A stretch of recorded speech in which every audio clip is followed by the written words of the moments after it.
Take a look at this moment from Sánchez.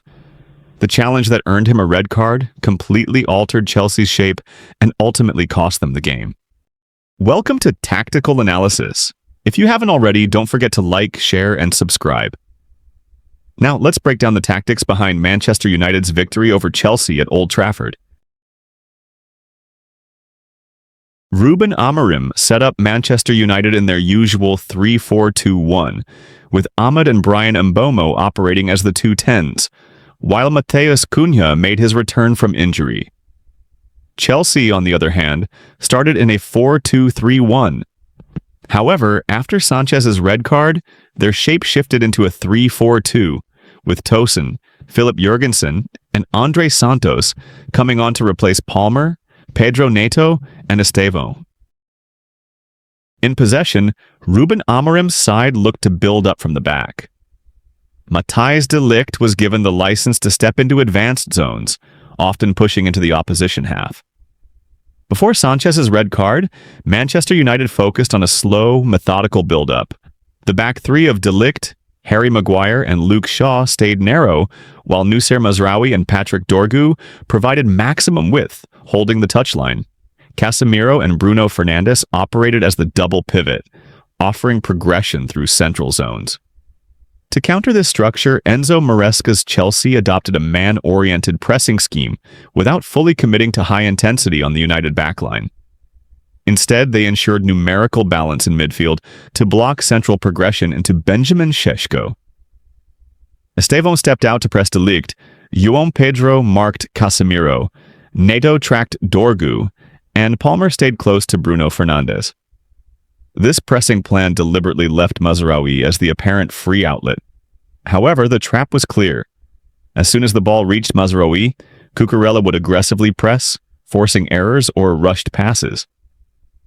Faced with this press, Manchester United adjusted by bypassing the first line of pressure, opting for direct long balls into Šeško. The Slovenian striker's aerial superiority over Chalobah and Fofana gave United a clear outlet. This approach nearly paid off when Bryan Mbeumo latched onto a second ball, only to be denied by Sanchez's foul.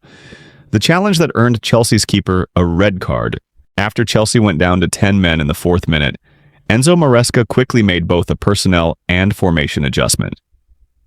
With the numerical disadvantage, Chelsea's defensive shape became more compact, but Manchester United immediately sought to exploit the extra space by circulating the ball quickly and targeting the right-hand side. United consistently created wing overloads on the right flank, often generating a 4 versus 3 superiority.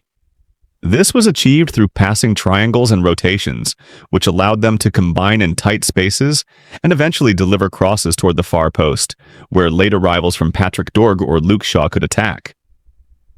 One clear example came when Bryan Mbeumo received the ball on the right touchline.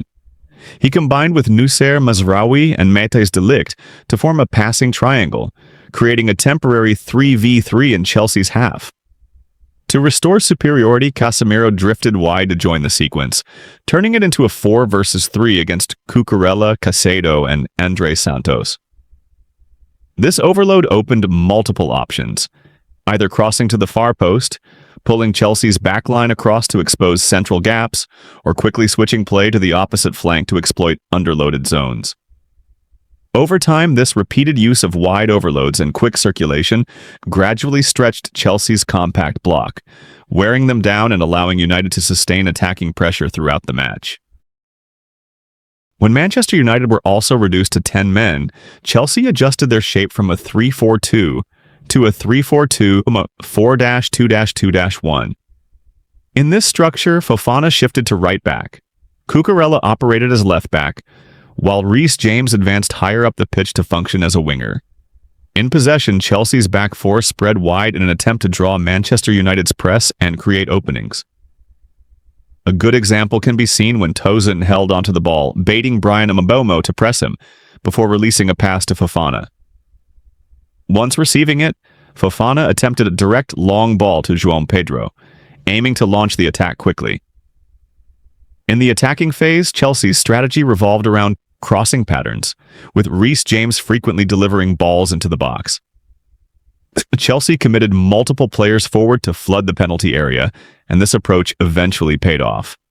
One of these crosses resulted in a goal that brought them back into the game. Thanks for watching Tactical Analysis. If you enjoyed this breakdown, don't forget to like, share, and subscribe for more in-depth football analysis. Drop your thoughts in the comments. Who do you think was the most influential player in this match? See you in the next video.